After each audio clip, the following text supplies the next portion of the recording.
Ainsi prend fin le match de Retafe contre Real Madrid. Bon, sans grande surprise, le Real l'emporte sur un score de 2-0. En toute sincérité, ça pouvait être beaucoup plus important que ça. Bon, en première période, vraiment, je dois dire que je me suis vraiment ennuyé. Si vous êtes madrilène, peut-être que vous avez aimé le match dans le sens où la première période, parce que il y avait un contrôle total du match. L'adversaire n'a vraiment pas existé. On se demande même s'il y avait un adversaire tout le long de la première période. Vraiment, le jeu était moribond, ils étaient timorés.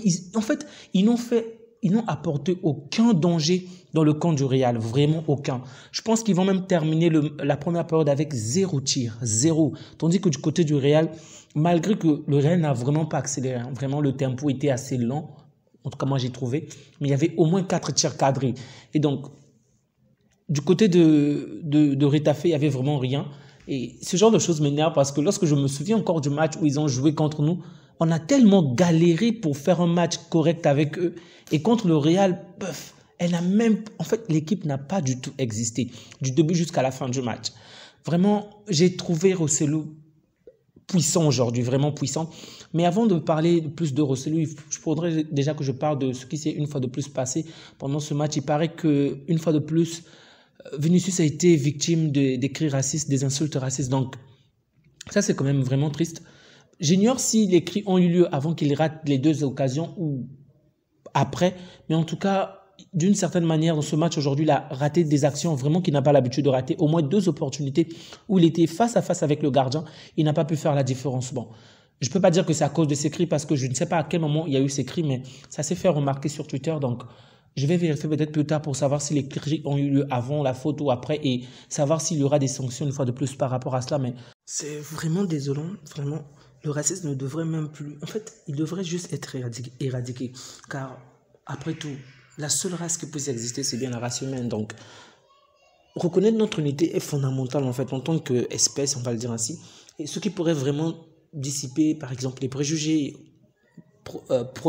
faire en sorte qu'il y ait davantage de l'égalité au sein de nos sociétés et même la compréhension de l'autre, ainsi que la paix, en fait. Donc, je ne comprends pas, je ne sais pas si c'est un manque d'intelligence ou c'est un quelconque, comment dirais-je, peut-être qu'ils se sentent inférieurs, eux, du coup, ils veulent s'en prendre aux autres. Vous savez, comme on le dit généralement, c'est une personne, si réellement tu es supérieur à une personne ou tu te sens supérieur à une personne, tu n'as pas besoin de rabaisser la personne pour faire comprendre que tu es supérieur à elle.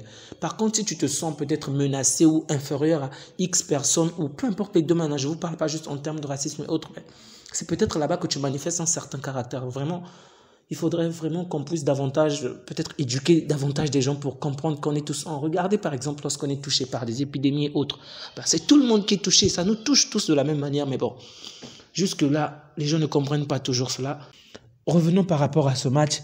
Donc, une fois de plus, j'ai trouvé Bellingham intéressant. Vraiment, Bellingham était très fort. Même s'il n'a pas marqué aujourd'hui, son impact dans le jeu est juste... c'est tellement... Comment dirais-je ? Même lorsqu'il ne marque pas, mais vous savez qu'il est à l'origine de tout. Par exemple, l'action où Vinicius va se rencontrer face à face au gardien, Bellingham casse des lignes. Au final, il donne la passe à Rosselló. Rosselló de son côté également qui avance vraiment. Il a parcouru pratiquement tout le terrain adverse. Bon, il n'a pas voulu marquer. Il a voulu faire marquer cette fois-ci Vinicius, mais Vinicius va finalement rater le face-à-face.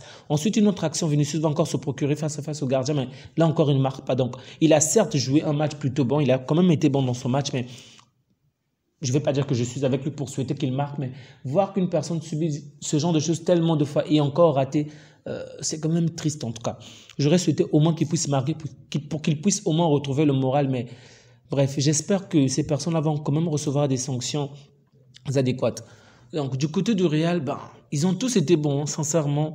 Il n'y a pas un joueur que je n'ai pas trouvé à la hauteur aujourd'hui. Modric, vraiment, il est toujours puissant. Il a beau avoir 115 ans, mais on a l'impression que c'est un jeune garçon de 17 ans. Il est vraiment intéressant. Qui d'autre? Vinicius a été bon. Rodrigo n'a pas eu énormément de temps de jeu. Pas facile de l'évaluer aujourd'hui. Les autres également ont quand même eu un impact assez intéressant dans le match. Donc, j'ai pas grand chose à dire. Sinon que Lunin, oui, Lunin peut-être qui a une fois de plus se rassuré parce qu'en deuxième période, Retafe est quand même venu avec une nouvelle attitude, avec, on va dire, une envie de marquer, mais il y a eu de bonnes opportunités, ok. ils ont quand même manqué, ils n'ont pas été assez adroits devant le camp adverse, mais Retafe aurait pu marquer également 1 ou 2 buts aujourd'hui, mais bref, Lunin était là, il a quand même fait de magnifiques arrêts, il a quand même été décisif. Mais est-ce que face aux grandes équipes, il va garder le même niveau ou peut-être que Greenwood n'était pas assez fort? Dans tous les cas, Retafe n'a pas été fort. La seconde période a certes été meilleure, mais dans la globalité du match, c'est pas suffisant, en tout cas pour viser l'Europe, vraiment. J'espère pour eux qu'ils vont s'améliorer avec le temps. Donc le débriefing va s'arrêter là. N'hésitez surtout pas à me faire part de vos retours à vous par rapport à ce match. Prenez soin de vous ainsi que des vôtres et que Dieu vous garde. Au revoir.